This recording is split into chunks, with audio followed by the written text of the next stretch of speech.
सुशासन सरकार में अजीबोगरीब कारनामे सामने आ रहे हैं। बिहार में एक बार फिर से नीतीश सरकार विवादों में फंस गई है।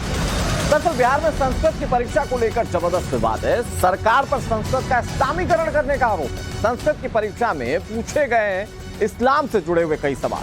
बिहार के मुख्यमंत्री नीतीश कुमार के राज में यह सब सामने आ रहा है। आरोप है कि बिहार शिक्षा विभाग की देखरेख में होने वाली 9वीं कक्षा की परीक्षा के दौरान संस्कृत के पेपर में इस्लाम का महिमा मंडन करने वाले कुछ सवाल पूछे गए।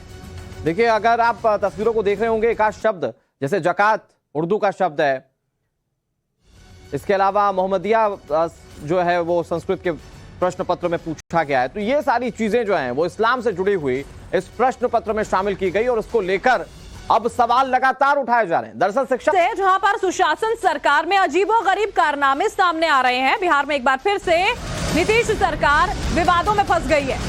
दरअसल बिहार में संस्कृत की परीक्षा को लेकर जबरदस्त विवाद है। सरकार पर संस्कृत का इस्लामीकरण करने का आरोप है। संस्कृत की परीक्षा में पूछे गए इस्लाम से जुड़े हुए कई सवाल।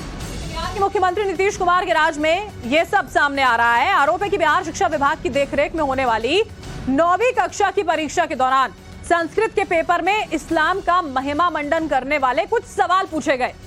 देखिए, अगर आप तस्वीरों को देख रहे होंगे, एक आध शब्द जैसे जकात उर्दू का शब्द है, इसके अलावा मोहम्मदिया जो है वो संस्कृत के प्रश्न पत्र में पूछा गया है। तो ये सारी चीजें जो हैं वो इस्लाम से जुड़ी हुई इस प्रश्न पत्र में शामिल की गई और उसको लेकर अब सवाल लगातार उठाए जा रहे हैं। दरअसल शिक्षा